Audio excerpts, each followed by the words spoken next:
That's just something I noticed, but All I right. gotta turn on my ring light a bit. All right, I'm live on YouTube now. Cool. All right, Both sweet. live. All right, sweet. Awesome. So, welcome. This is going to be our first ever Pokemon talk.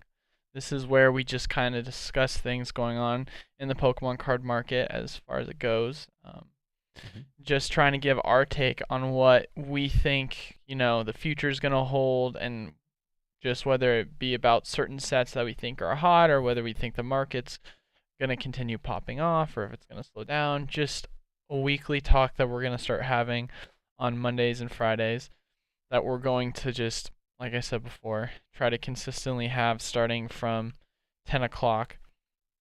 And, oh, oopsie. I actually exited out my full screen. So, and as you can see, there's two of us, and my guest here is Nizumi, unless I botched that. No, you got it perfectly right. That's me. It's Nazumi. Everyone on my stream, you know who I am. But I'm equally as honored to be joined by the amazing Pokemon USA, but he likes to call himself Eli. That's me. All right, and so as far as it goes today, our topic we're going to be talking about is one that I see a lot. It's pretty popular. A lot of people have already dived into it, but I feel like it'd still be good to give our take on it, and that's kind of what's a good investment as far as it is right now in the market. Um, and so I think to start it off, Nizumi, I'm gonna let you start and see what your kind of thoughts are on what good investments are. Oh man. Okay, so I know we were talking about this a bit before, but I have a whole lot of thoughts of just like what I think is good investments. But for sure, I think like the smartest things that people should know about are older sets generally are going to always be a pretty good, pretty standard, pretty quality investment. Just because older sets over time, as the more it goes on, it's going to become vintage, right? Even a set that just came out recently, Vid Voltage, like 5, 10 years down the road, if you can hold it onto that, it's going to become an older set, right? But current day older sets, like stuff from the Diamond, Pearl, Platinum, Black and White era, even X and Y era, those sets are slowly like, fading out of existence and out of print. So I think sets like that are like can be smart investments if you know what you're doing. And then, of course, another thing that's really important to talk about, which I think you might know a little bit more than me about, is low population cards. So just cards that people don't have a lot of, especially cards that people don't have a lot of graded. So if you look at a set today, like kind of Champion's Path, for example, everyone's buying into Champion's Path because of the two Charizards, right? But that also means that every time someone gets a Charizard, they're going to grade it, they're going to send it off because everyone knows about grading now. So the population of that card is going to be a lot higher than a card from like 5 years back, right? Yeah, So if you have any more thoughts to add to that, go ahead. yeah, for sure. First off, hi Bob. Shout out, brother. um, so as far as it goes, just to kind of add on to what you're saying about older sets, yes, 100% I agree. I think when you're starting to look at the older sets specifically for people who want to look at certain set ranges, obviously Charizard is always going to be king. So if you look at the sets that have Charizard specifically, those ones are most likely going to rise in value. Um, and then if you're starting to look outside of that, you've started to see growth in Pikachu's, EVs, and then especially Gen 1 starters. It's just the new thing where for those people who can't spend tens of to hundreds of thousands of dollars trying to get Charizards, you're going to try and find some of the other sought after cards. And so like Gen 1 starters, in my opinion, if you can get first edition, if you can get base set unlimited, it's one of these things where people are going to do their I mean, obviously I think the market is definitely inflated right now, but if you look at a prime example, the evolutions set, like it's an affordable set for you to buy the Charizard, but if you want the reverse holo Charmeleon, it's still a good amount of money. It's like I think $150 or something like that, which is kind of Mhm. crazy to me considering the fact that it's evolutions and it's just a reverse foil card. But that just goes to show you like how Gen 1 starters as well as just the chain is just going to be something that is going to retain its value over time.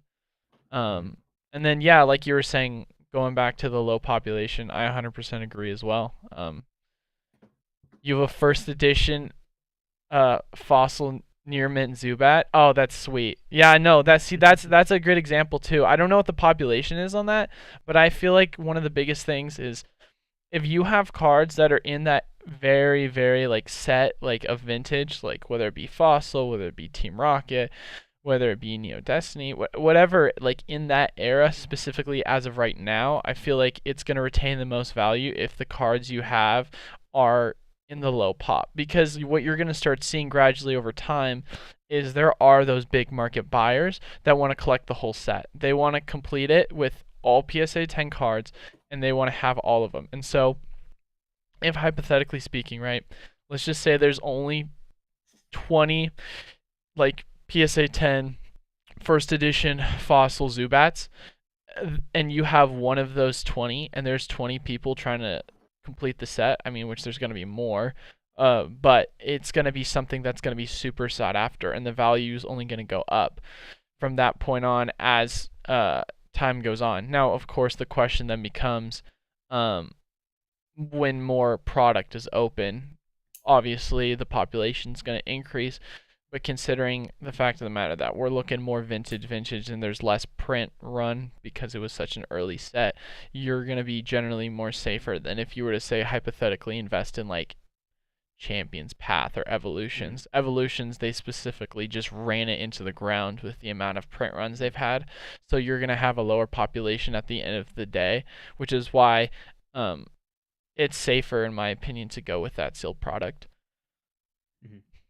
Yeah, I think you definitely mentioned a couple of good points that I kind of wanted to build off of, is especially like Gen 1 stars and all that vintage first edition. I think in terms of like just raw value, I think obviously the oldest stuff is gonna be like probably the highest, even if like regardless of if there's really good Charizards nowadays, which there are obviously in Champions Path, which are pretty high valued, but there's a lot of older cards, like even just like like you mentioned, Gen 1 starters that still go for those equal values. And I think it's just kind of in terms of value, I think obviously first edition like base set Shadowless, that's like the king, and then below that is just first edition base set, and then just first edition like unlimited, and then it just goes on and on and on with like each Wizards of the Coast, and then you come up to like the more modern era with like recent Sun and Moon and Sword and Shield era, and I think all of that kind of just blends into a bit of a it's kind of equal. Like I wouldn't say everything like there's any that are super standout like you mentioned, because even though I did say like as long as you can hold on to it for a super long time, I think there will be an increase of value. You do have to keep in mind that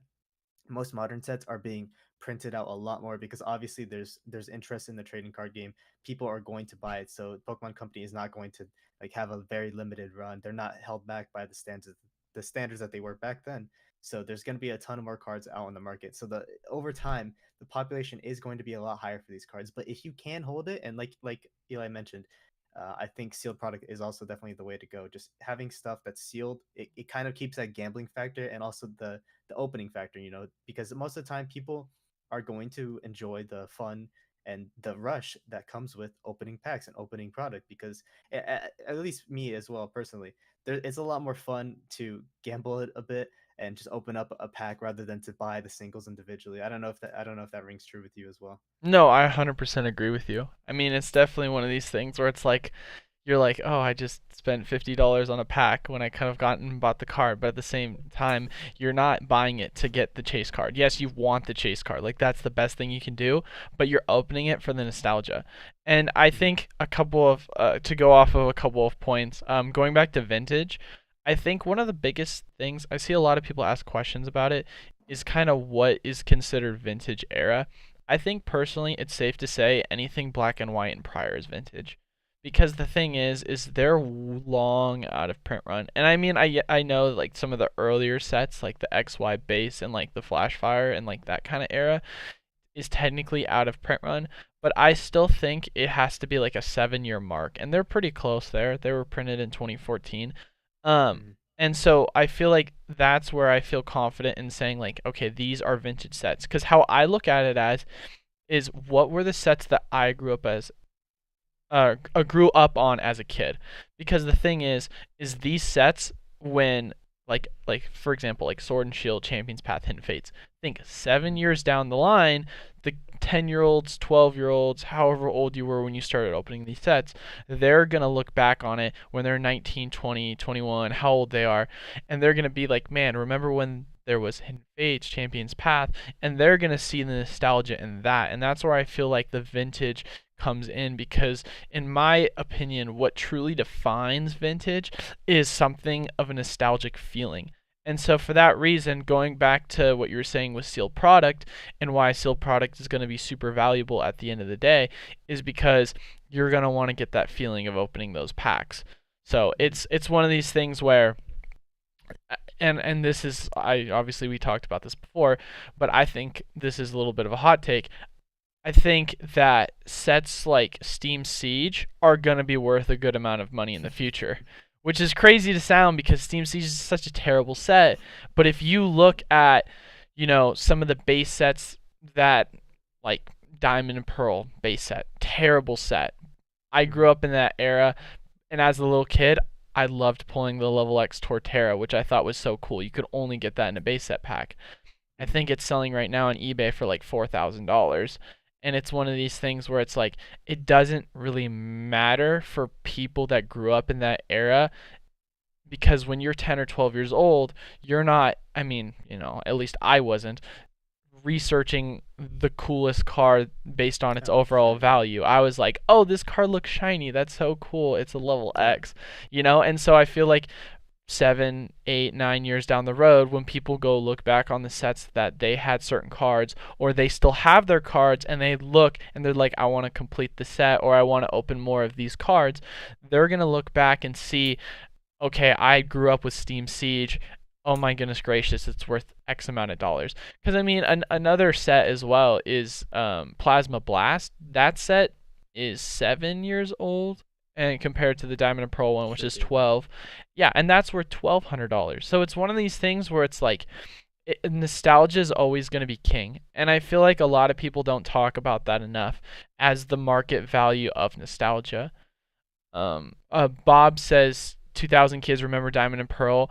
I got my Tortilla EX from Promotin. You mean Level X? Because they didn't have promo EX tins. But I know what you're talking about. I had that exact same Mhm.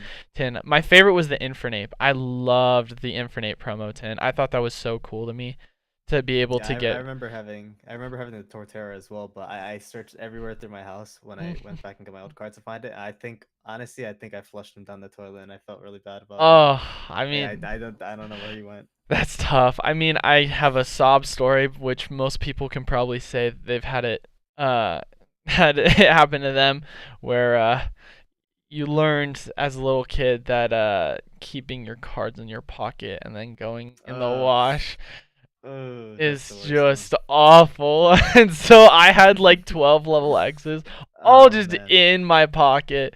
Oh, but I was such a dumb kid too, because I got the hard cases for my birthday, and I would put them in the hard cases without penny sleeves because I didn't Oh, know I any did the better. same exact I didn't thing. know any I better. did the same exact thing. But yeah, no. So I think sealed product at the end of the day is going to be valuable, because as the print runs run out and you start to see just more and more of it being opened, you're going to start to see the value of it increase over time. Obviously, the effects are going to really take place when you see demand in the market. It's not going to be one of these things that's instantaneous. Because I mean, if you're looking at it right now, it's like, if I'm correct, a year ago, Plasma Blast was selling for like 150, 200, and Oh, now for it's sure selling it for was. Yeah. 1,200, and that's purely just because the market that we're in right now. But yeah, so I think you got the next topic for what you think as far as is a good investment. Um. Well, I wanted to kind of Oh yeah, keep talk going. Yeah, about yeah, keep going, sealed. keep Oh going, yeah, keep going. it's kind of newish, but I wanted to talk more a little bit about sealed product and just kind of for the viewers, just kind of explain more. Like when we mention sealed product, usually what we're referring to. So there's two, in my opinion, two biggest hitters when it comes to sealed product, and it really depends on the set you're talking about. So as an example, I'll use the new set that's coming out, Shining Fates, and then I'll use Steam Siege. So Steam Siege, the best way to get the most packs from Steam Siege is a booster box. But if you look at Shining Fates, the best way to get the most packs is, at least relatively like price per pack, is an ETB. And those two booster boxes and ETBs, I think, are the ones that will always appreciate the most value because you're guaranteed like like whatever you pay for it, right? You're guaranteed 36 packs in a booster box, and then if it's a holiday set, I'm pretty sure it's always going to be 10 packs, right? So because Champions Path Yeah, is yeah, 10 packs. holiday sets are 10 packs. Yeah, so that's 10 packs of Shiny Fates, Hidden Fates, Champions Path, right? That you're getting out of an ETB, and you keep that sealed. That's gonna really appreciate in value. But if you do the tins, if you do the mini tins, the premium collections boxes, I feel like those aren't gonna be as worthwhile because you're not getting as many packs, and you're also not getting, in my opinion, like a cooler product, right? I think the ETBs are some of the coolest products, especially if you keep them sealed. Which I've kept a couple sealed just for my own collection, right? I think they're much like they're probably one of the coolest things to have. Booster boxes are maybe a bit lower because like some of the arts on booster boxes are nice, but they also have the intrinsic value of having 36 packs in them, you know. So I think in terms of sealed product, those are really what you should try to aim for.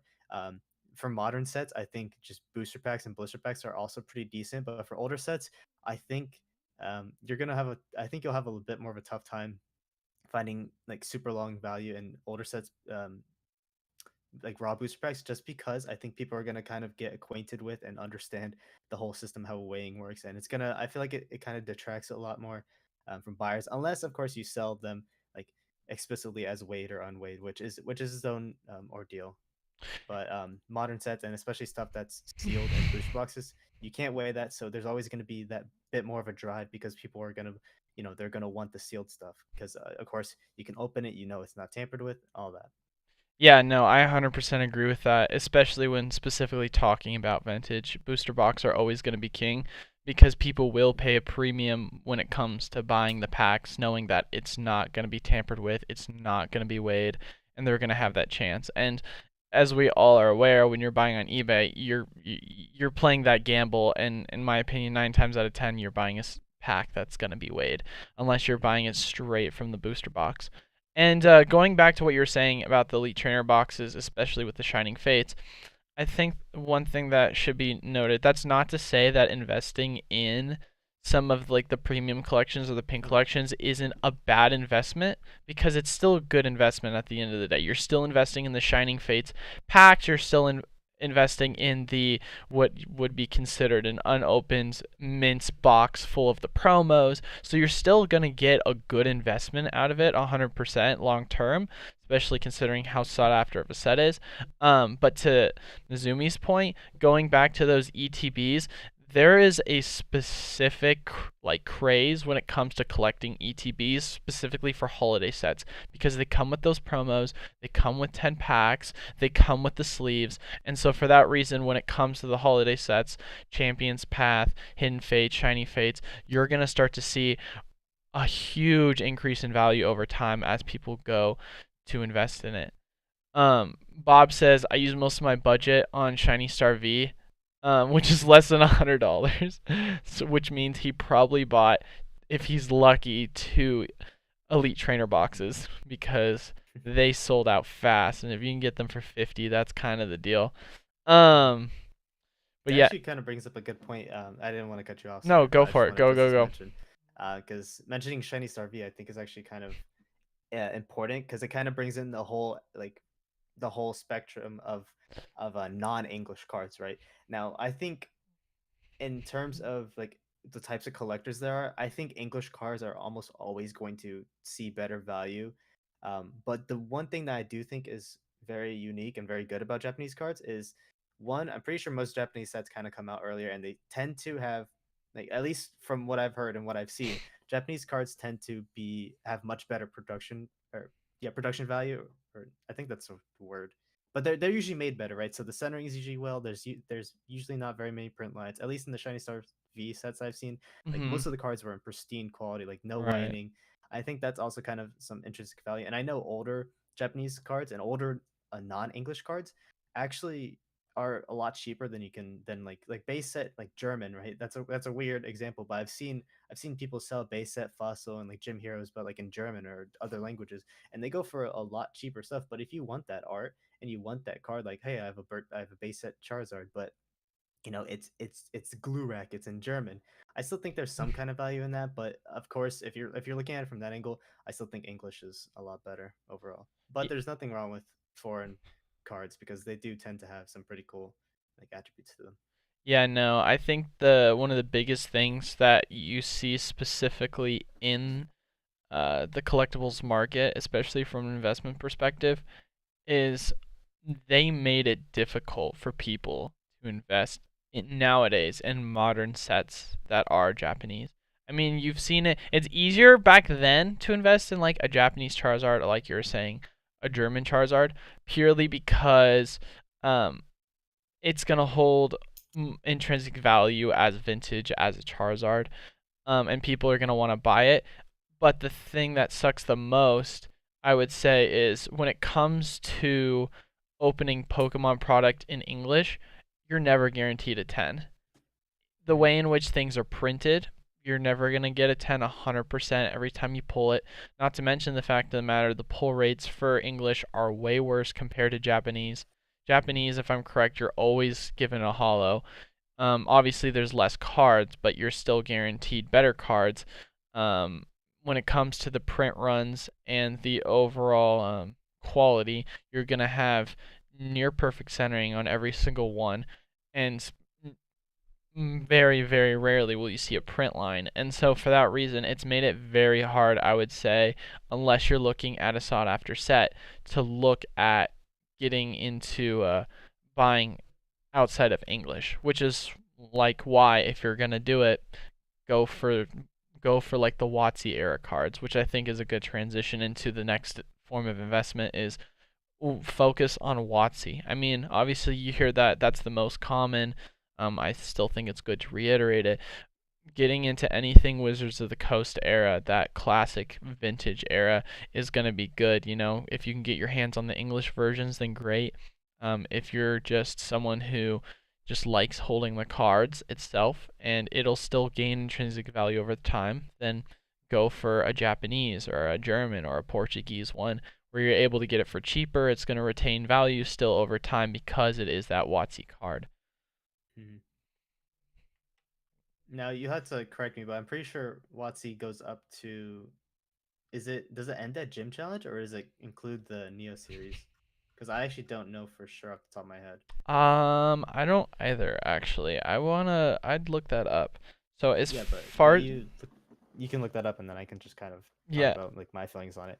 So I definitely think yeah, WotC I think for the most part is going to be king because especially nowadays like obviously I think it's really important to address like the Logan Paul effect because him doing like his massive live stream even with collectibles guru right those two like working in tandem to kind of bring all this exposure and this new demand and like an insight into the market or insight I should say into the market, it definitely has driven prices up. But when you take Logan Paul, you look at him and you think of like when he was a kid, he was probably opening these WotC cards, right? He was opening Wizards of the Coast.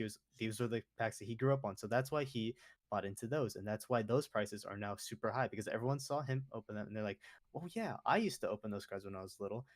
Now I want to do it again, and it just drives up the demand, but the supply is not going to be there. So you got to keep that in mind. But if you were ever able to get your hands on Wizards of the Coast sets, I think like of course it's a huge investment. It's a huge like payment for at the end of the day some cardboard, but that set or just that era is super valuable in the fact that it's never going to be printed again, right? Like it's super like it's completely out of print. It's also before like Nintendo and Pokemon really got their hands in. And there's so many like unique cards and unique aspects of just having that vintage like set, right? Including all of them. There's base set, fossil, base set two, jungle, gym challenge, gym heroes. I think each of those sets have their own like unique attributes that just kind of like boost the value of them, of course. Yeah, no, 100%. And so I looked it up. So the last set was in 2003 and it was Skyridge. Oh, okay. Yeah, no, which that makes sense because I knew Neo wasn't the last one. I was just curious what the last Yeah. set that they printed was. So it was the Skyridge area. But yeah, Mhm. no, 100% going back to it with Wizards of the Coast, being able to get yourself on just any of those Wizards of the Coast era holographics, specifically getting the low population cards, getting some of the sought after cards. And so I think another thing outside of WotC, I think people should look at when looking for vintage cards.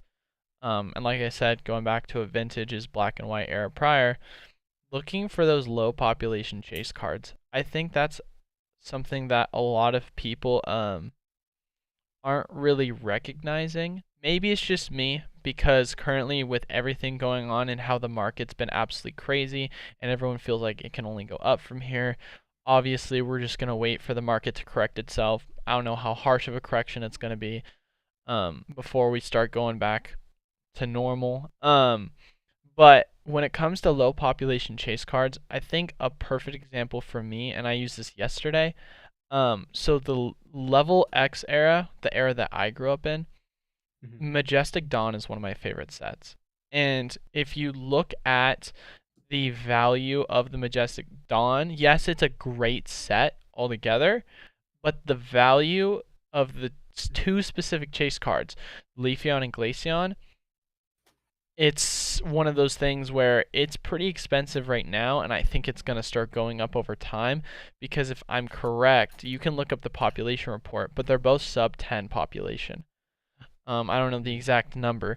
And that's one of those things where, once again, going back to it, there's always going to be those people that are going to be in the vintage collection of wanting to complete the whole set and they want that PSA 10. And so it's going to Yep. be one of those things where you're going to see such a low population of it right now, and it's already been out of run for 10 plus years as it is, and so it's going to be just going up in value, especially over time and especially as demand goes up for it. Mhm. Man, yeah, yeah, definitely. It kind of draws back to something we mentioned earlier, but low population chase cards, it's huge. Like I mentioned earlier before, right? Champion's Path is pretty.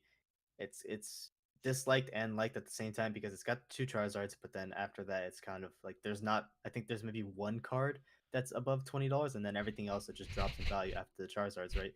But as we mentioned at the beginning of the stream, Charizard is probably the king of like what people want. There's a reason why Pokemon keeps putting like Charizard promotional material and Charizards in every game. Like, right, he got two Megas, he got a Gigantamax form first. There's a reason why they do that, right? It's because he's a moneymaker. So Bunch of sellout. yeah, pretty much. Where's my So Blastoise? I want a freaking rainbow rare Blastoise or shiny Blastoise. true. Actually, I hope Bunch they of put that in the hater. next set. Yeah. But drawing back to low population cards, like you look at the sets nowadays, right? After Logan Paul did his whole thing, right? Everyone knows when you open Pokemon cards and you get an ultra rare or better, right? Everyone knows to sleeve it, to keep it safe. Don't chew it, don't throw it in a toilet, don't sleep it, don't put it in your pocket, don't wash it. Everyone knows that now. So that's why the population of these better graded cards like 8 and above is probably going to be a lot higher. But when you go back to older sets, like people were it was I feel like there were some, but you're pretty rare. It was pretty rare to find people who were getting these level X's, level EXs, right? And immediately sleeving them, putting them top load or putting them in a card safe or anything and keeping them in this pristine condition. So like of course there's like a low population like you mentioned low population of these cards and there's a reason for that. It's because people didn't think about that back then. They were just trading cards. They were like fun toys that people enjoy playing with, which is totally understandable because at the end of the day it's a trading card game. Like it's marketed towards kids or adults, right? They can do what they want, but most people didn't see it as like a collectible like future investment, right?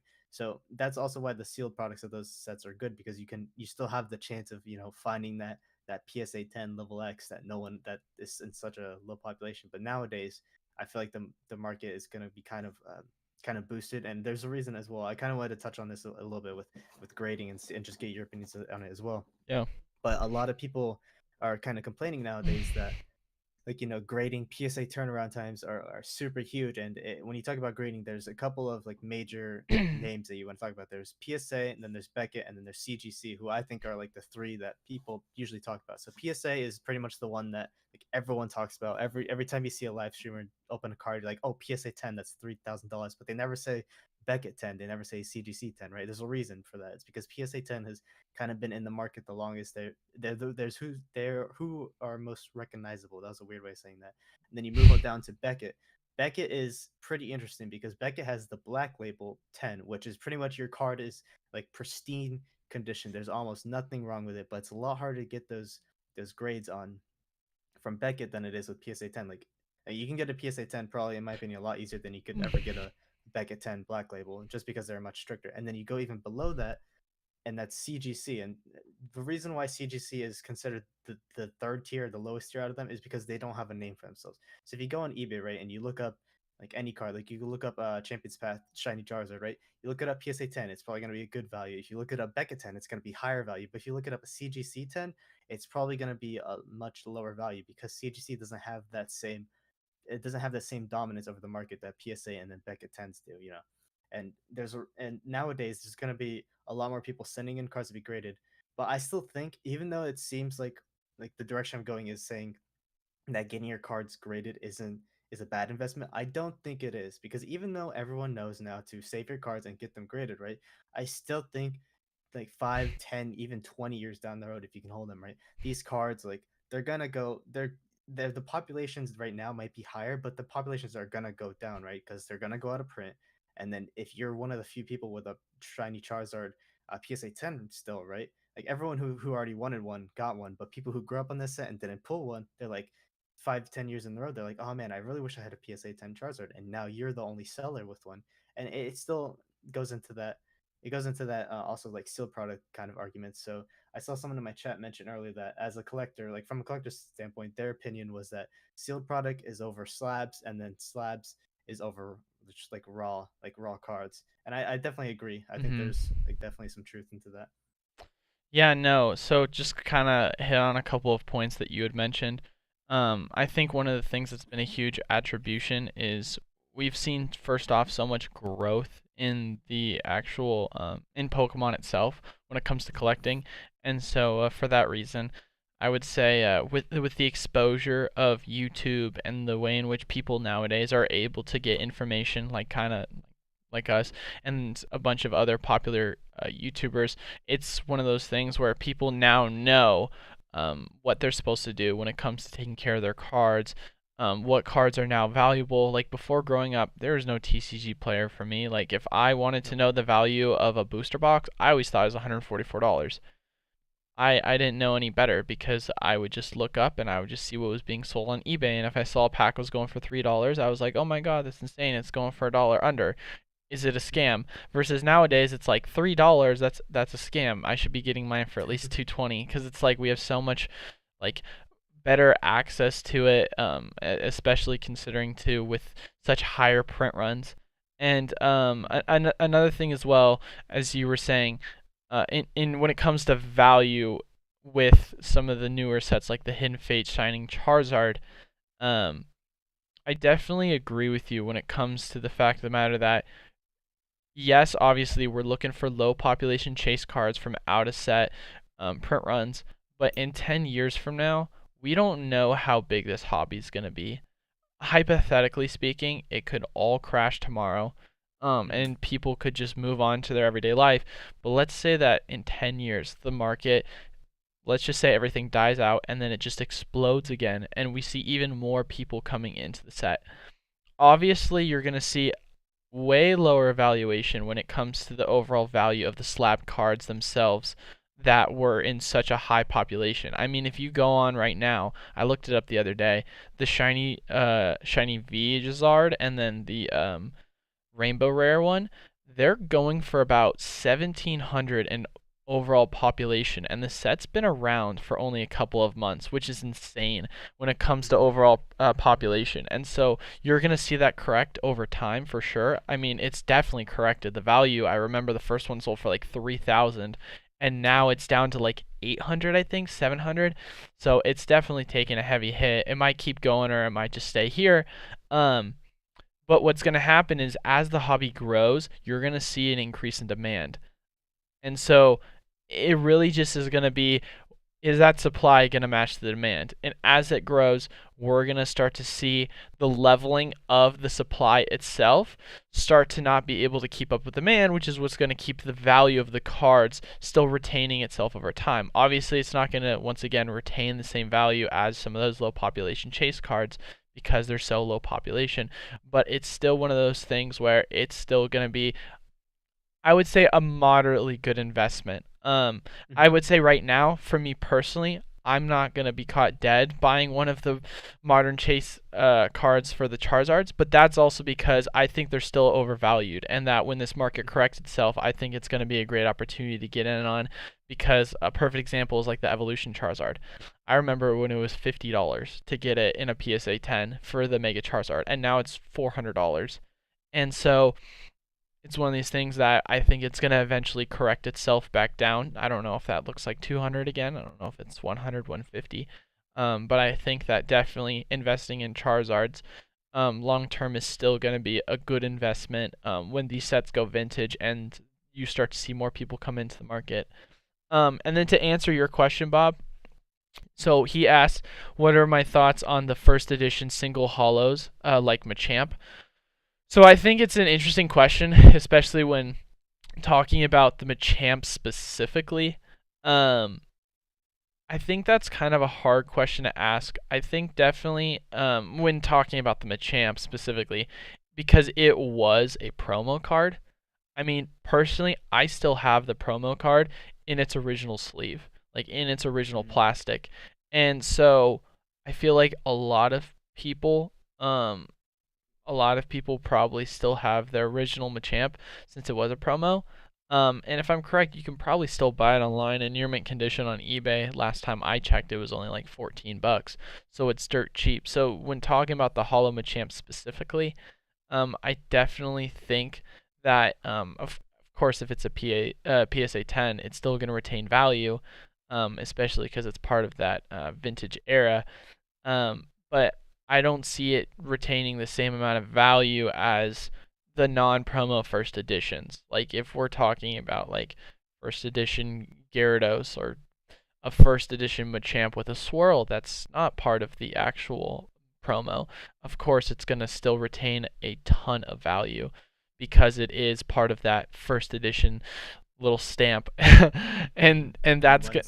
Yeah, that it means it means everything. And so I mean, going back to WOTC, it's a great investment in my opinion to be able to get into having the holographics within that era. But yeah, no, that's kind of just what I think at least. And I think yeah, going to continue as well without ranting a little bit with the sealed product specifically with the Charizard sets. Obviously we talked more about the Champion's Path and a little bit about the Hidden Fates. I think that it's really safe, in my personal opinion, to invest in the sets specifically, like sealed product wise, that are older that do have those Charizards. And when I say older, I mean like the black and white era. And I mean like the level X era, like getting that Supreme Victors. I mean the booster boxes. So the value of booster boxes on average for the level X era is around $3,000 to $4,000. You look at the Supreme Victors booster box, it's $10,000 right now. And the reason for it is purely because of the Charizard. And then you can look it up right now too. I forgot which black and white set it is, but the one that has the shiny Charizard in it. I think it's Plasma Storm. Is it? I've been eyeing that set. Is it Storm? Yeah, no, because the majority of the sets in the black and white era are worth anywhere between 1.5 to 3K, versus the Plasma Storm is worth like 5 to 6. And so it's one. Plasma Storm has the Charizard.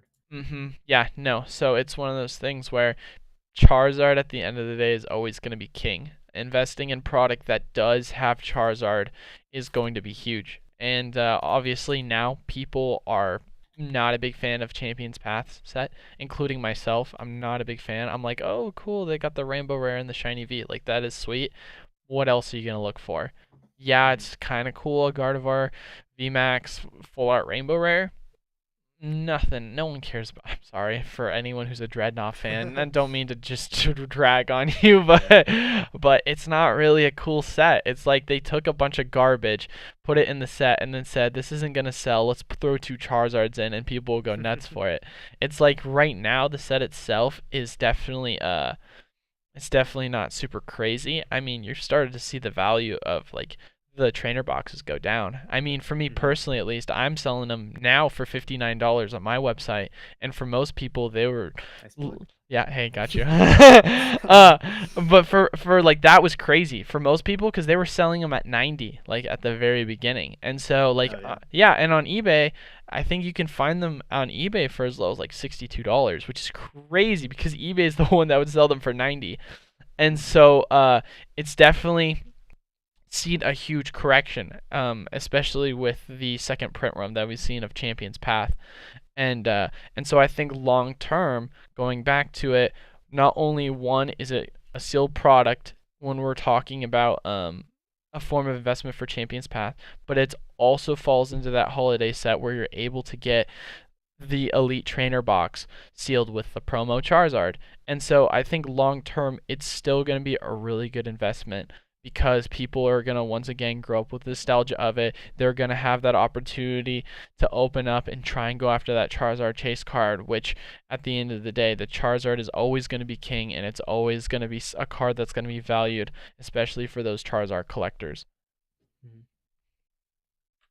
Yeah, no, I think you definitely hit it really, really like strong. Like a lot of the points, like the biggest points we made were like Charizards, sealed product, holiday sets, and then like Champion's Path is one of those that hits all those. But another set that we did touch on a little bit, but not too deeply, that I think I do want to talk about is Hidden Fates because Hidden Fates has a shiny Charizard, but it also has a bunch of shiny vault cards, right? That are I think most of the cards are pretty hot just because shiny cards are they're rare and they're really cool. I think people think they're really cool. But if you just take a set like that, like what um Hidden Fates came out last year of last holiday, right? The ETB 20, markets. 2019, yeah, that sounds about right. Yeah, so yeah, the ETB retailed for about $50.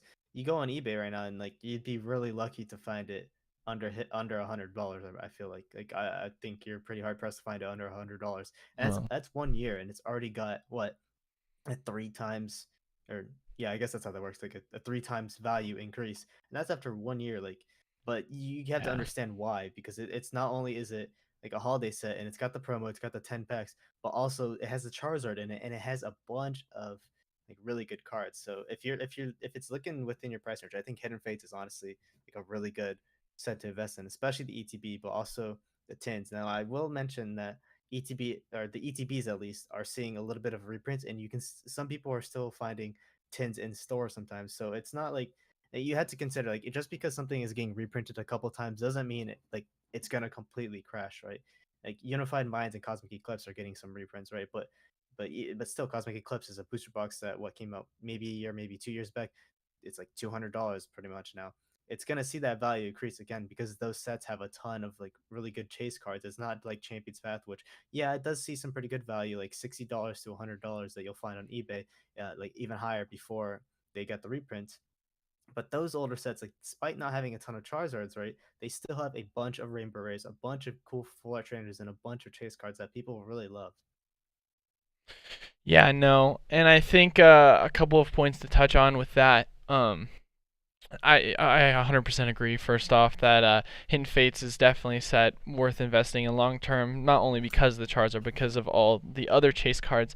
Um, but I think a lot of people don't take into consideration, and this is something that really I didn't really understand until I started my own business, was distributors change their prices too when it comes to overtime. So like perfect example, on Friday, I was given the opportunity to buy a small amount of Unified Minds. First off, already sold out. It wasn't a huge amount. So, but the thing was, is the rates in which I was buying the booster boxes were $120 each. And so it's one of these things where it's like the reason why the value isn't going to go down is because these distributors notice the value of the current market price when it comes to these new print runs, especially if they're a smaller print run. So for that reason, a lot of the times the value won't go down because you're going to start to see these retailers have to keep the value of the cards up, otherwise they're not going to be able to make money. I mean, that's why for me, I sold mine for $165. That's obviously $20 under eBay value because you'll see it for like 185, but you're not going to be able to ever, in my opinion, be able to buy that set for $90 again. I think for people that are holding out on that, I think that, I mean, you'd be lucky to find a site that sells it for that much.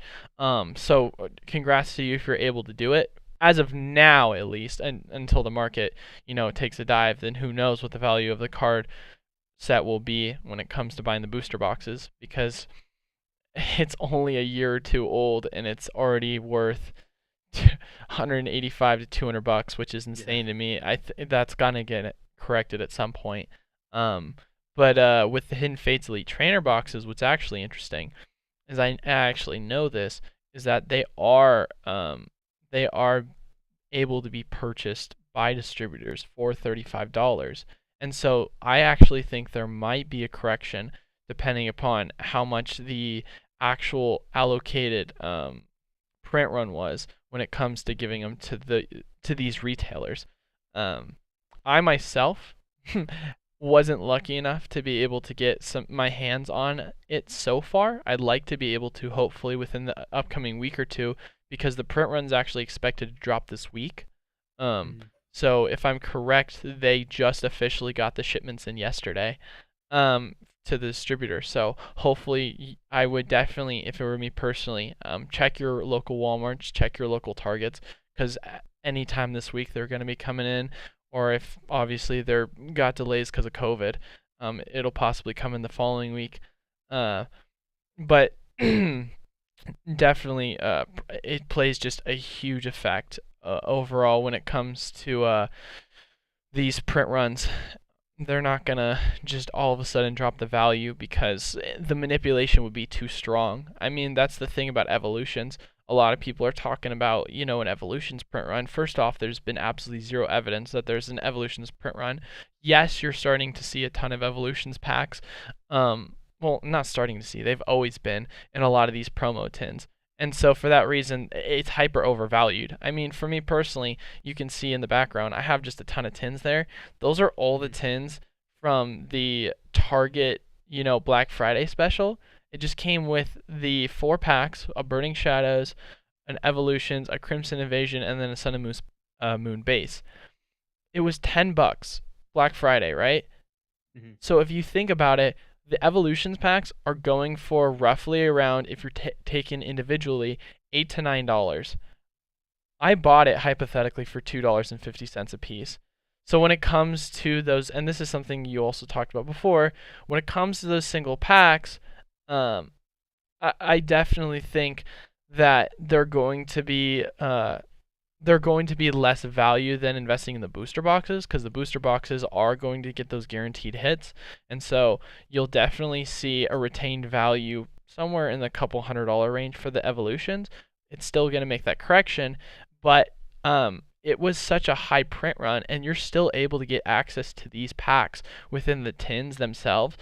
It's hyper inflated, but that's just kind of how it is, because there is that illusion of scarcity that a lot of people see.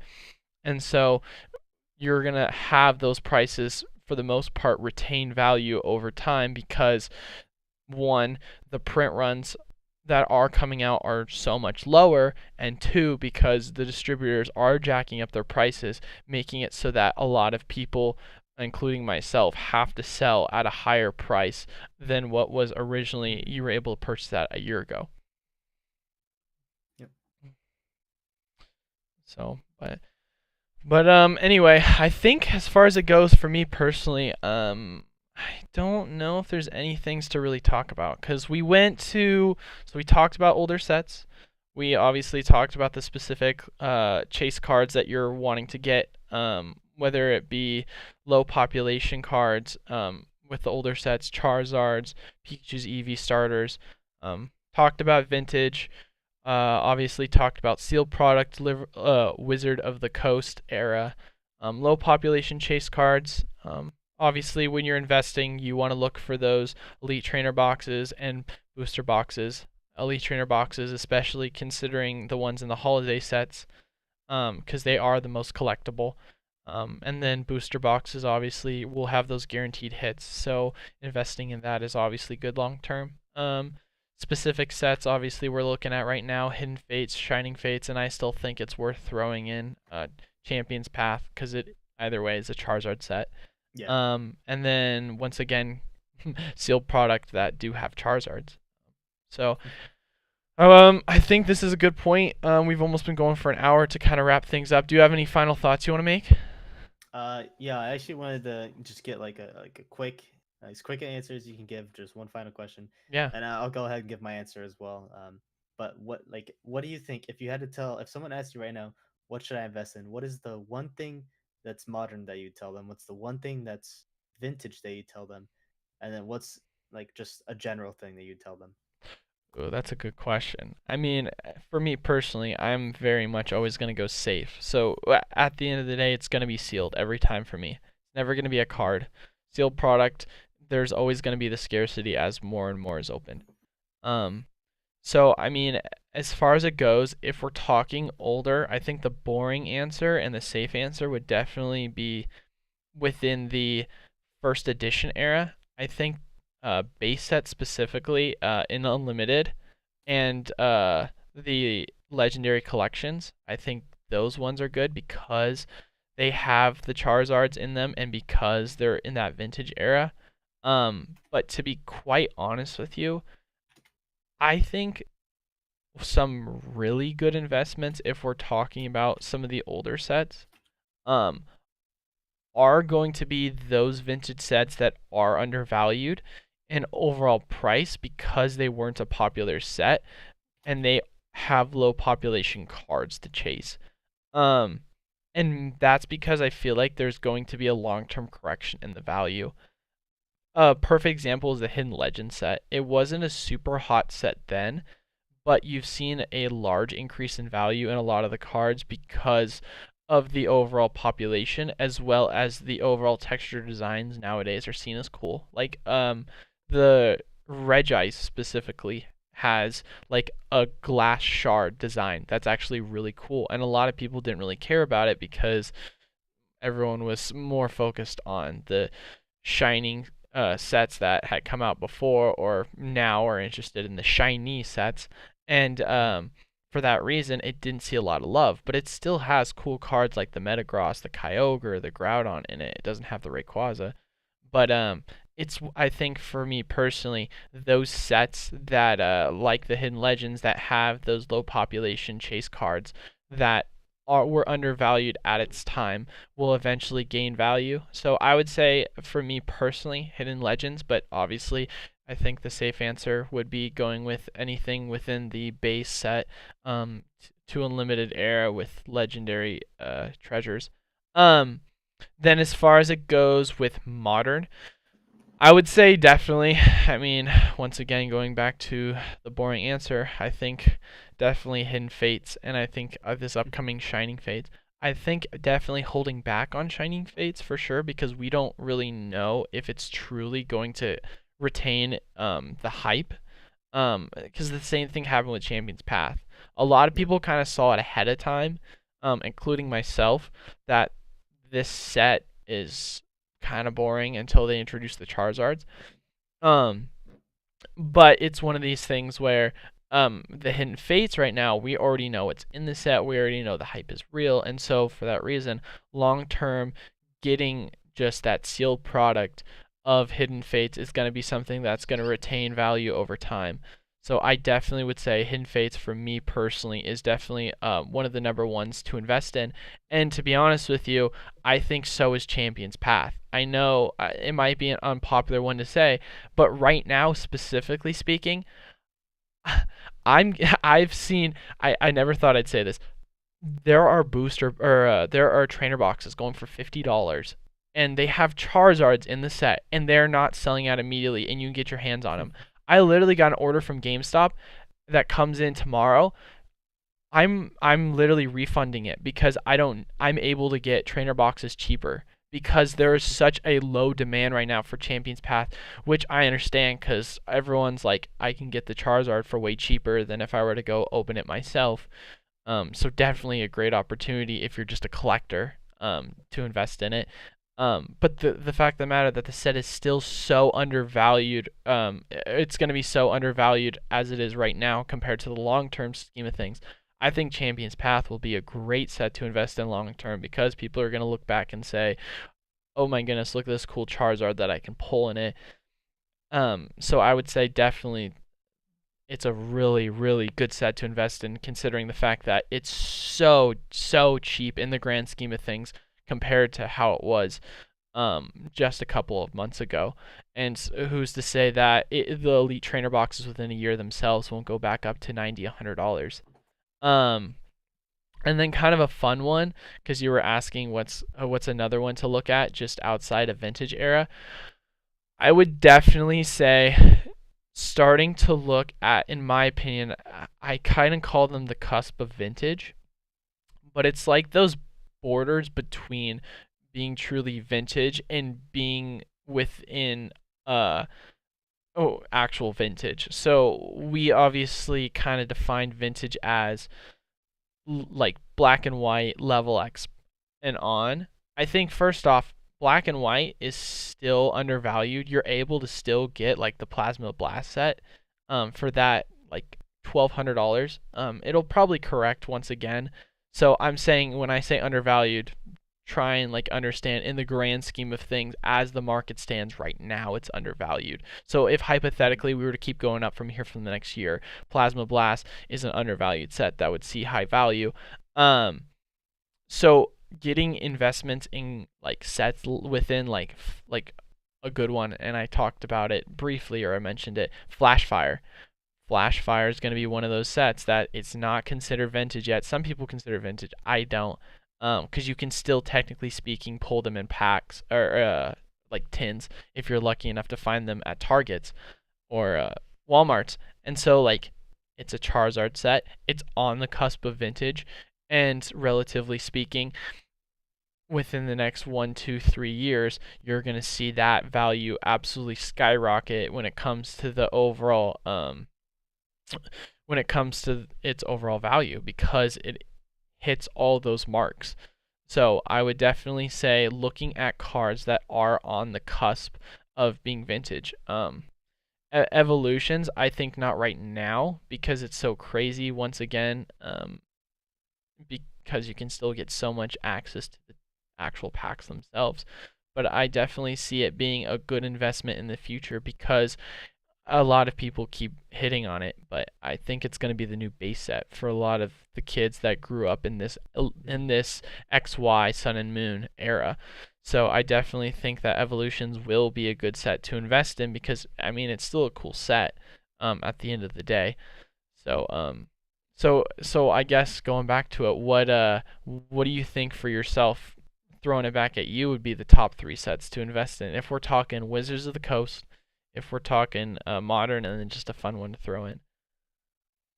Okay, I guess I'll go with the kind of more fun one first, because you Yeah, kind of I'm just touched on boring. it. You I'm stole. No, boring. it's okay. Well, just for the sake of time as well, because I was thinking about this and then you stole it from me. But I was actually gonna mention Flashfire as well, because I feel like out of all the sets, I think Flashfire has the most Charizards, and I could be wrong. Someone can correct me on this, but I'm pretty sure it has like the most Charizards because it's got a Mega. I think it's got 2 Megas.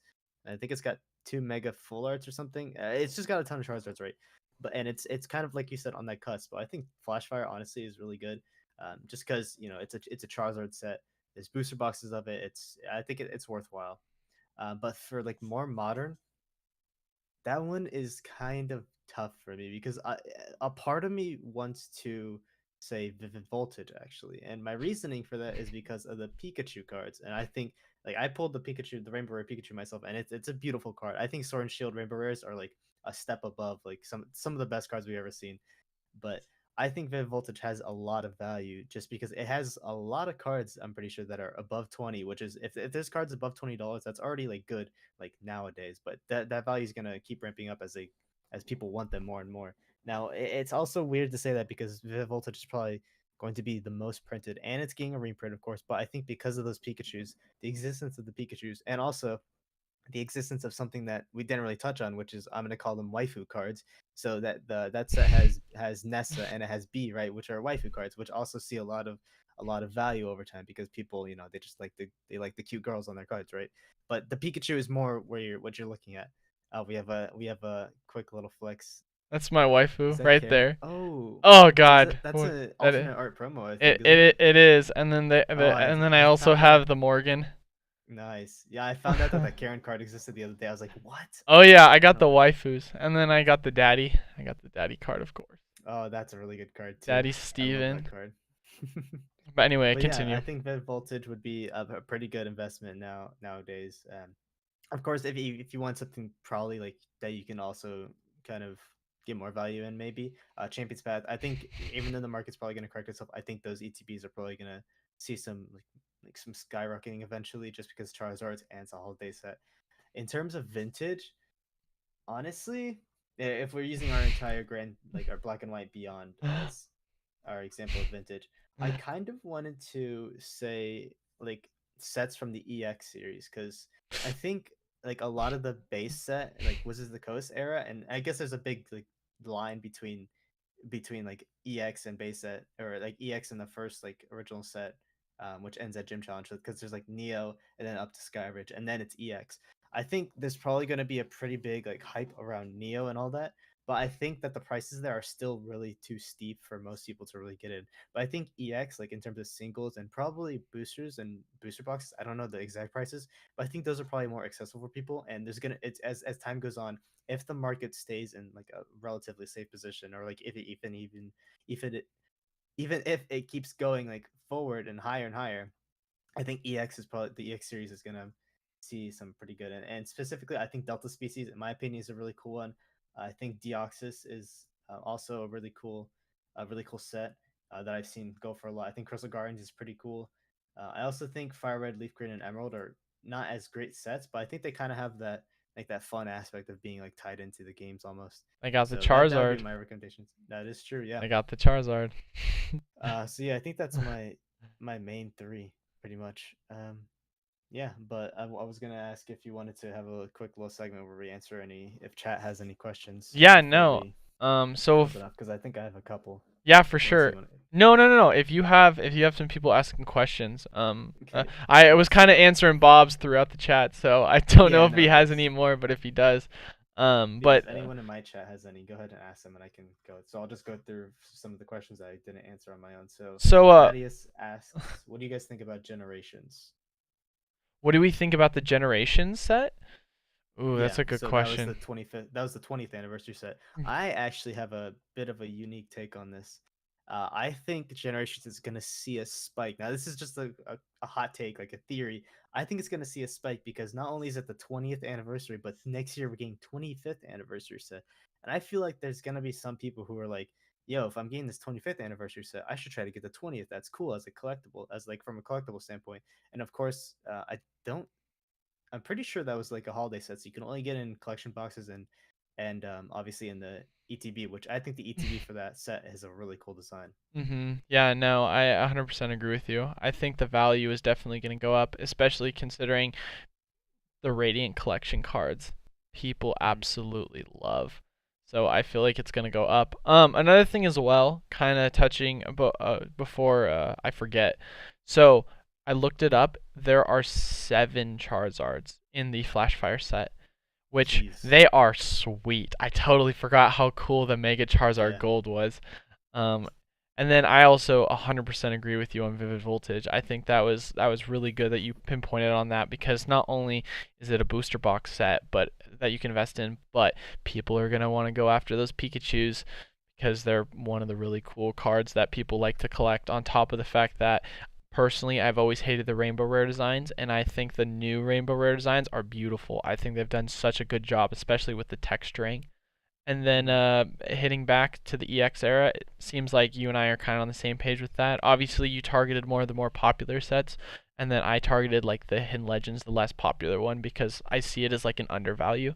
But at the end of the day, yeah, EX is definitely one of those eras. That's definitely a really good investment. But going back to it, yeah, Generations I see as being a really good investment as far as it goes long term.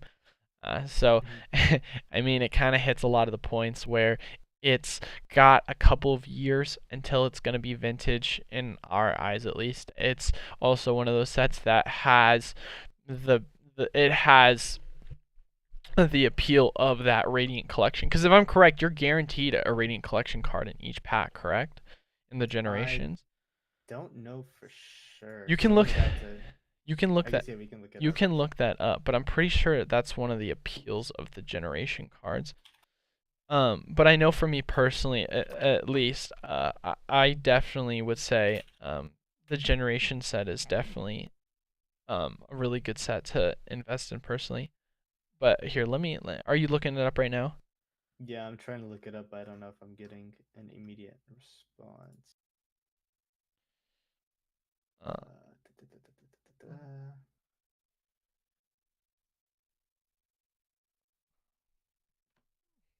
so generation features 16 Pokemon EXs. The full set includes regular cards plus the Radiant Collection subset. Yeah, no. So I mean, that's one. So and Preddy in my chat said he thinks that there's two per, which kind of sounds right. One common, uncommon, and one rare one, Yeah, no, or one and I mean, rare version. So that's it. honestly, I think that's it. I think it's the Radiant Yeah, Collection that really draws people in because the Radiant Collection cards. I mean, I have a couple I think there's myself. only been like two rating collection sets. I have a couple from Legendary Treasures, and I think they're actually like some of the most beautiful cards I've ever seen. Oh yeah, But they're specifically in Generations, the Radiant Collection has that Charizard with like the kid that grows up as from Charmander, Charmeleon, and Charizard, which I think is a really cool card. Oh yeah, there you go. That's such a nice shaman. Oh yeah, I think the designs on that are super cool. Yep, nice. So yeah, no, I think the set is super duper nice as far Mm-hmm. as it goes, purely because of that rating collection. I mean, I still think a lot of the cards are undervalued. When it Mm-hmm. comes to if you're talking about investing in PSA cards, which Mm-hmm. I'm not a big PSA card investor. I definitely believe in getting your cards graded for PSA. Mm-hmm. But when it comes to that kind of whole Radiant collection, I think a lot of them are really cheap, and I can understand why because there was that guarantee, and so it was a lot higher of a population of them. Yep. But I still think that when you're looking at PSA, um, I still think the overall graded value should go up over time because it's no longer in print run, and not to mention the fact of the matter, it's not one of those sets where a lot of people were really super hyped about Pokemon at the time. So Mm-hmm. I really see it going up in value as a sealed product itself, as well as the cards themselves going up in value because the art design is just so beautiful. Mm-hmm. Um, but does your chat have any other questions? Unless anyone wants to ask a final question, no, I think that's pretty much mainly it. I answered a couple of the questions on my own just as we were talking, and most of the stuff that they seem to be So questioning was also kind of so good. I have a question for Bob. This one's kind of related to me. He was asking me how the mystery box entries are coming along. They're still coming along fine. I mean, obviously, it's one of these things where it's like we have 100 altogether, and I think we've sold about 55 now, I want to say.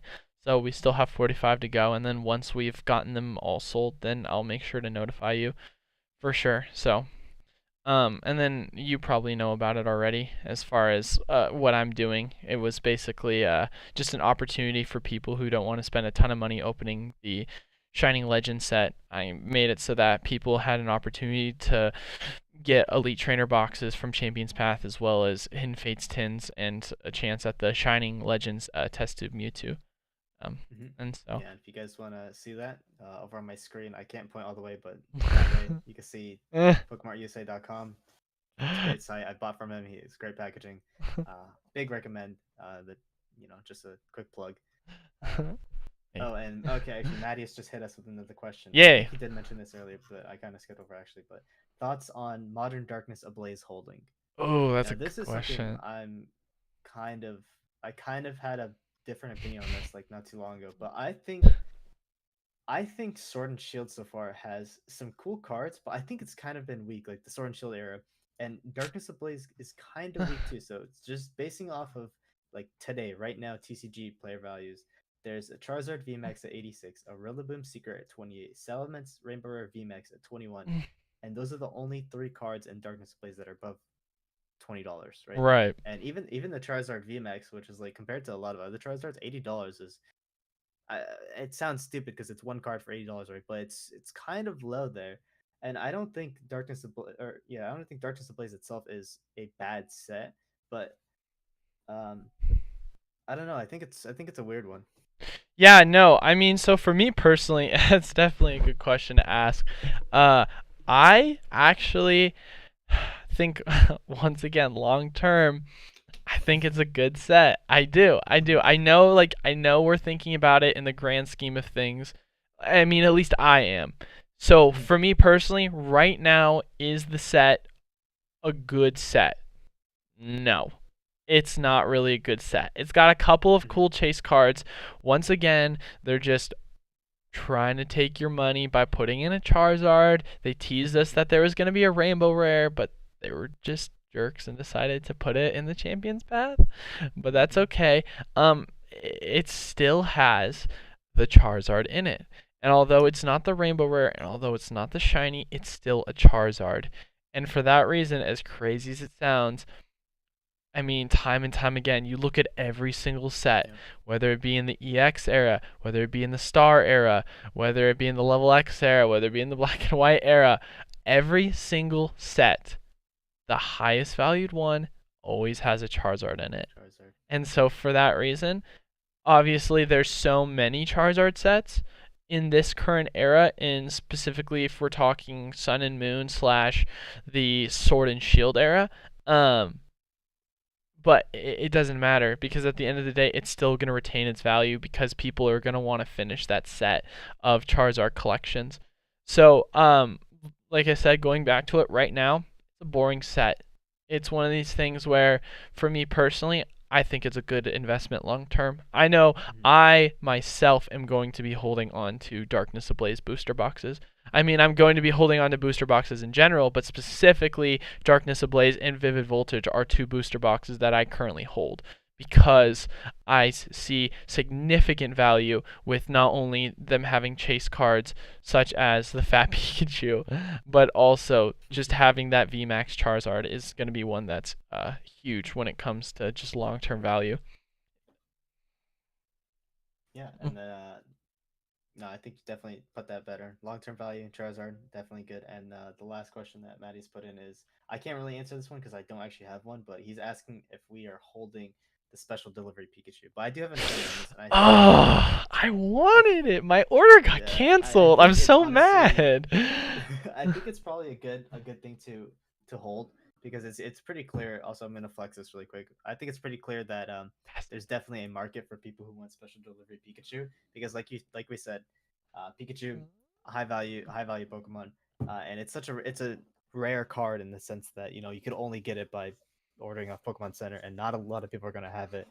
But you got to keep in mind that right now the market's going to be kind of wonky with it because everyone's getting it, everyone's grading it, everyone's selling it immediately. But I think there'll be some correction, and then obviously long term value, it's probably going to see some better because I think there's like I think they've done special delivery cards or it's something like that on Pokemon Center, and you can probably just check like the values of like when they've done cards like that in the past and seeing how it's risen. Because I think there's value on that. It's definitely a collectible. Like a collector would want that. Yeah, no, and I think this is definitely something that we kind of left out, and we can talk about it more another time. Um, Mm-hmm. but going back to the older sets and specific cards to invest in, the Charizard, the Eevees, the Pikachu's, the starter Gen 1 cards, Pikachu promos fall into that. Like people love the Pikachu promos. I think they're super cool. And so the delivery Pikachu, in my opinion, definitely, once again, going back to it long term, is going to be a really cool one to invest in. As it stands right now, I think I remember like a month ago it was $20 and now it's like 60 if I'm correct. I could be wrong. You can check me on that. But all I know is that it's gone up drastically in value, which it's bound to correct. And when it does correct, I definitely am probably going to get my hands on one. So I would like to obviously hopefully be able to have the opportunity to get one in the mail. from Pokemon Center myself Hmm. rather than having to buy it, but I definitely think it's a really cool card to own. So yeah, but just promos in generals that Pokemon Center does. English promos, Japanese promos, doesn't matter. The Pikachu promos specifically are ones that people collect and they are going to be sought after long term. Yep. And I will. If Marius does have another question, which I don't mind No, answering keep it going, since. keep going. I love answering these questions. It gives us more to talk about. Oh, and Emperati has just popped in another, but first we'll get to Marius. So he asked, do you think certain artists' Charizards do better? So basically, like, does like some kind of art for Charizards do better, essentially? Which I think that's actually a pretty good question, and I don't know for sure. But I think, at least personally, I would be more inclined to buy some of the more modern Charizards than older Charizards because I think base set Charizard is like, yeah, it's cool, but I don't think he looks that cool. I think Dark Charizard from the Team Rocket set looks cool. I think the Mega Charizards from Flashfire look cool. I think the Hyper Rare Charizards nowadays look cool. Um, I don't know. I think it's kind of just a toss up in the air because obviously, like, it's always going to depend on what the buyer, because obviously it depends on who's buying the card. It depends on what they like and their preferences. But yeah, I still think overall Charizard is always going to be a good one. So I think yes and no. I think yes, there's, in my opinion, way cooler designs for certain Charizards, and for that reason, some people might specifically look for it. But no, because the Charizard's a Charizard's in a lot of people's eyes. Um, Mm-hmm. if we're looking at if someone had a budget, they're going to go for the Charizard that's the most affordable for them. Versus if Mm-hmm. someone has a ton of money, they're going to go for the Charizard that either they see as the best investment or they think has the coolest design. I know for me personally, um, I don't really, and I mean, this is me. I don't really care for the design of the Mega Charizard full art. I don't Mm-hmm. think it's that cool. I think that the design of the obviously the evolutions one, but the holographic Charizard is cooler. But that's just because for me personally, going back to it, nostalgia is huge. Nostalgia plays the Mm-hmm. biggest factor, and so the coolest art to me might be a different for other people who grew up in different eras and were used to certain art in general. And so I definitely think for that reason, um, art plays a factor purely due to nostalgia. Um, Mm-hmm. and that's why, for that reason, I had never really been looking at investing in Charizards. And I remember the first Charizard that I actually ever bought, ungraded because I wanted to get it graded, was a level X Charizard. And that was because the Charizard that I grew up on was a level X Charizard from the Supreme Victors era. And so for me, it's one of these things where it's like the artwork is super nostalgic to me, and I've always liked the Level X era artwork. But the same can also be said a year prior for the Charizard Star card. I think it Mm-hmm. also has a really, really sick artwork. Um, so in the grand scheme of things, I would say no, it doesn't really matter because a Charizard is a Charizard. It's going to retain value. I mean, you're seeing cards in like we were looking at it the other day, Arceus, the Arceus set, Mm-hmm. just a holographic Charizard that's going for $40 ungraded, and you're just like, why is it one of the most value cards in the set? It's not even a level X. It's just a holographic Charizard, and that's because a Charizard's a Charizard at the end of the day. Yeah. So long term, Charizard's a Charizard. It's just gonna retain its value and it's gonna go up. Pack arts or not pack art, but card art's not gonna really matter. Um, However, to a lot of people, definitely the nostalgic factor is going to kind of draw them in to buy a specific one. So I feel Mm-hmm. like you'll see waves of when certain Charizards are going to pop off in value based off of when they're going into vintage, if that makes sense. No, yeah, definitely. One last thing I wanted to add to that question is, well, I don't know if like how obviously the waves thing, but I think unique Charizards are a thing, and it kind of ties into something someone else mentioned, Sniper mentioned about delivery Charizard, which has been rumored to be coming out from Pokemon Center. Special delivery Charizard, right? That's whatever the art style of it is, whatever. But that's a unique Charizard, right? Same thing with an X. So if you're really into Charizard and you want to have like you want to have different Charizards, you'd be more inclined. I think, at least my opinion, I think you'd be more inclined to buy unique Charizards. So like a level X one, an EX one, a GX, a full art, a V. Like you'd have one of each, right? I think that would be cool. Oh, But 100%. moving on to the next thing, and Pretty said, I missed a good chunk of your grading discussion, but curious your thoughts on grading if you're just collecting versus investing. Uh, Now, go ahead, actually. you want me to go first? Okay. Yeah. So I take a little bit more of an aggressive approach than a lot of most people. A lot of people say, how do I want to put this? So you hear a lot of people like SM Pratt, specifically talk about grading cards, um, only if you know they're at least going to get an 8 or higher. Sometimes they say only 9s or higher too. I disagree. I think if the card, and I'll explain why. I think if a card gets a 3, you can still grade it. But here's why. Let me explain because it's specific. It's specific. Obviously, I'm being very I'm teasing you. It's very specific. A perfect example, in my opinion, is the shiny Mew Gold Star. Freaking love that card. Beautiful card, right? You can go and buy it if you're lucky sometimes because I've seen it. I've had the opportunity to do it and I regret not pulling the trigger on it. There's been times where I could have bought it for $100, $150, $180, around that price range. And in my opinion, the worst thing that it could have been is a PSA 1, and the best thing it could have been is a PSA 6. And the thing is about the cards is people at the end of the day want the card either way.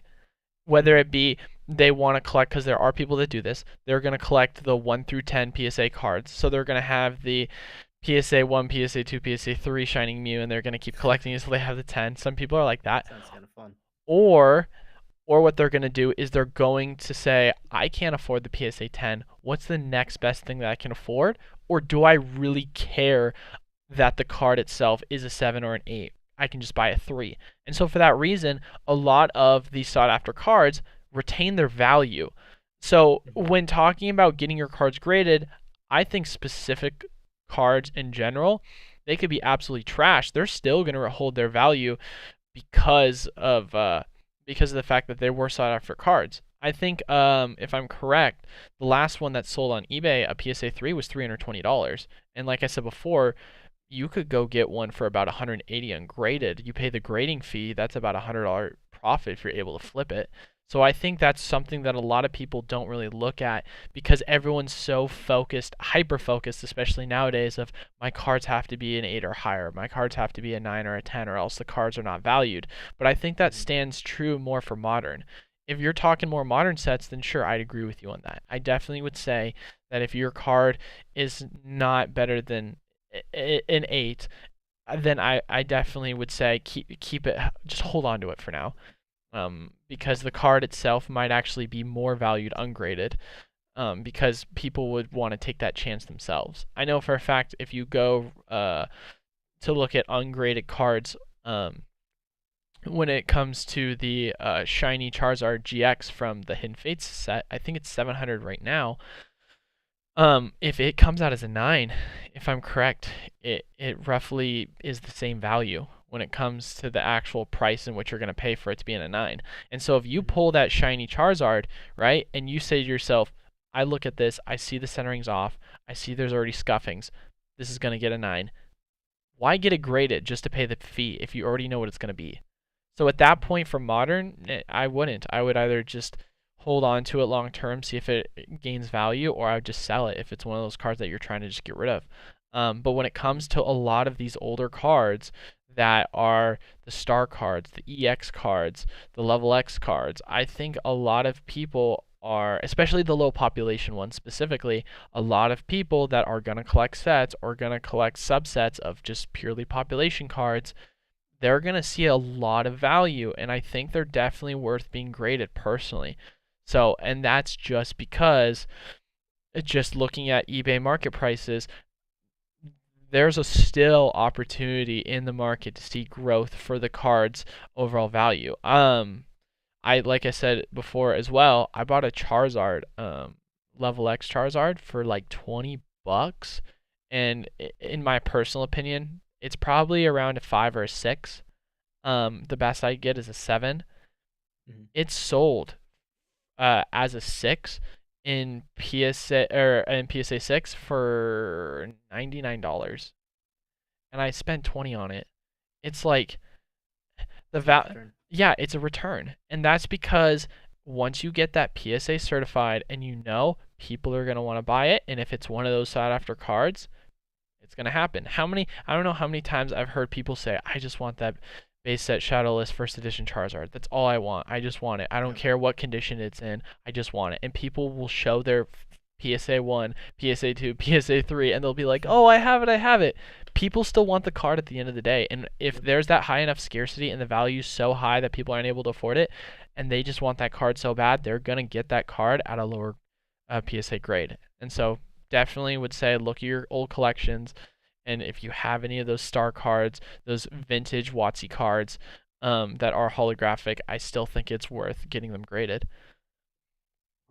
Nice. Yeah. So you definitely took a really good approach from that from investing angle, which I think you brought up a lot of points. I didn't honestly, like me too. I'm pretty hyper focused on just getting like better grades. I think like if I'm like thinking of like a grade, I look at a card and I'm like, oh, it's gonna get below 7, like whatever. I'll sell it raw or I'll keep it. But I think that's a really good point. But I wanted to kind of tackle it from more of a collector's standpoint. So as a collector, I think it really comes down to how you're going to keep the card and how you're going to display it. If you have like a display room or like a shelf that you want like your shiny Charizard to be on, right? Then I think honestly you could probably see some value out of grading it, but I don't think you need to go through like a Beckett is its whole other thing. I don't think you would need to wait for PSA values. Like I think if you are in terms of collector, if you're gonna display it on a wall or on a shelf, right, go through CGC. I think the price there, the return time is probably better. And if you don't see yourself selling in the future, then CGC is probably the better way to go. Um, I think just overall, like it's nice to have those cool cases, right? And of course, as a collector, like it's also a lot easier to display a card like that, other than like I don't know, putting in a picture frame, hanging on the wall, or just having them in a binder. Which I keep most of my like bulk and my regular V cards in a binder, but everything else is in a card saver, like but just in my desk, right? Because I want to send them to PSA or to get them graded, and if I don't like the grade or if I can't get a good return, I'll keep it in a cool case or I can see a return on that. But my son pulled the Hidden Fates Shiny Charizard. Nice, dude. That's actually pretty good. But he Yeah, also that's said sweet. he's gonna keep it in a top loader forever unless I convince him otherwise. Yeah, don't do that. Uh, please put it in a penny sleeve. Oh wait, We talk. wait. I would ask him, did he put it in a penny sleeve first? Otherwise, I would steal that card and I'd put it in a penny sleeve at least, because that hollow is Oh gonna well, get actually, destroyed. I don't actually. I interpreted it as he just put it straight into a top loader, Well, but I'd I'm hope he assuming put it in a penny. I hope it's in a penny sleeve. Yeah, But yeah. Don't do yeah, that. Put it in a penny, hopefully your son knows then a better. top loader. I mean, I don't think And there's then anything bad with it long term, as long as it's able to keep its condition. I it's like an mean, ETB sleeve and then top loader. Okay, then that's pretty good. Yeah, that's that's fine. fine. Yeah, that's fine. But actually, one thing I do want to mention is I think a lot of cards, like you mentioned, people just want the card, and most of the time, people just want the front of the card too, right? So like you could get a really bad grade because I don't know, there's dirt or scratches on the back of the card. That could bring like a card's value down to like a Hmm. PSA 5 at best, right?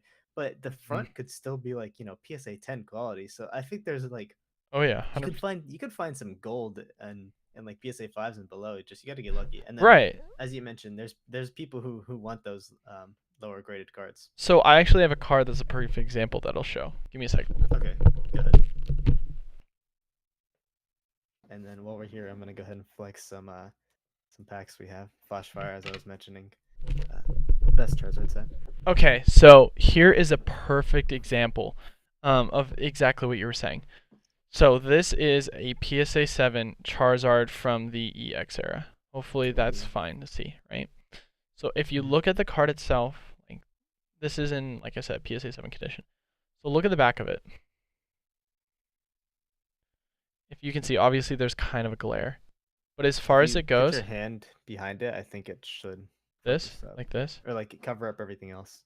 what do you mean? So kind of like this.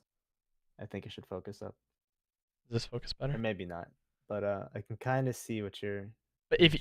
if you kind of see the card itself, there's 0 whitening on the card. Hmm. Why is it a 7?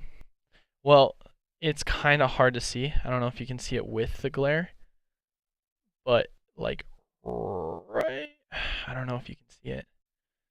Kind of see it's so hard to see, but down the middle there's just a very faint print line. Ah, the Destroys worst. the value of the card. Yep. And Print so, lines are the yeah, worst. no. So as far as it goes, like me just looking at it right now, there's maybe one small little white dot at the bottom right, and that's just as far as it goes for whitening. The hollow Hmm. itself has 0 scratches, but what it does have is it has that print line down the middle. And so going back to what you were saying about getting really nice cards where you're kind of looking about the display, um, you can find those cards that first off they could be up for regrading too, which is actually Hmm. something that if you really cared, you could pay the premium for that. Personally, I wouldn't do it, but if you're into that kind of thing, I definitely still think there's value in it. Um, or as a collector, if you're wanting to see that card that does have that that appeal when it comes to the surface of the card's design, it could be a 3, a 4, or a 5, and it could look like a 7 until you turn the back over, or it could look like a 10 until you look a little closer because of how harsh they are grading when it comes to PSA. So I definitely agree with you when it comes to that kind of stuff. Yep. But I think that's all the questions that we have. All right, Um, so is that it? No one's got any. Bob, do you have another question you'd like to ask? Bob's been going off on the question, so he did say I just pulled a reverse hollow from Evolution's Charizard. That's pretty sweet. oh, nice. Yeah, I pulled one of those, and then I pulled a Charmeleon afterwards. So I'm pretty happy I have Oh, that's both of them sweet. Was ready a too. reverse hollow? Oh wait, no, it Yeah, wouldn't the be a. reverse. Oh, you did? Okay, that's cool. Yeah, that's cool to have both. All right, Yeah, pretty happy with that. all But right. yeah, I think that's I think a good that's point to wrap it off. If we have more questions, or if you guys have more stuff to ask, like you can always let us know because this is gonna eventually be uploaded onto Eli's channel at Bookmart USA on YouTube, I believe, right? yes. So how? So just for people who are watching right now or who eventually watch the video. So what we're gonna start doing. Yeah. Thanks for tuning in, Bob. So how we're gonna run it is it's gonna be Mondays and Fridays. We're going to post, or we're gonna start streaming at about 10 o'clock, give or take, obviously, 5 minutes or so. Um, and so what we're gonna do is we're gonna have a different topic each week. This one was kind of spontaneous, so I didn't really post about it anywhere. So for people who just kind of got the notification about it, it's something now that I will start to get. I'll notify everyone about it. And Mm-hmm. then what I'm also going to do, I haven't put the specific dates yet, but we're also going to have edited clips that have just specific topics. So for people who don't want to watch the full hour and a half, you're going to be able to have like just specific just subtopics within the topic that we talked about today. So like today's topic was obviously like what's a good investment, and so I'm gonna have other clipped videos that are just gonna be like talking about vintage, talking about Shining Legends and Hidden Fates. Like it's gonna be something where it's just easily accessible for people who want to just watch the video and they have certain things that they really are interested in, whether it be just the overall topic or just the subtopics. And each week, what we're gonna do is we're gonna come up with a new topic. And as well, leave a comment if you have any questions in regards to this topic, or if you have just anything that you want us to talk about specifically.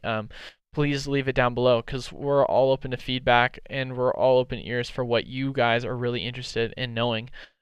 So, because I mean, I feel like for me personally, and I feel like I can speak for you too on this, we're just an open book when it comes to the amount of knowledge that we have in the Pokemon era. As someone who's grown up just absorbing the information since I was a 7-year-old little kid. So yeah, no. But as far as it goes, you have your plug right now. You want to give people so that they can follow you on uh, Twitch. sure thing.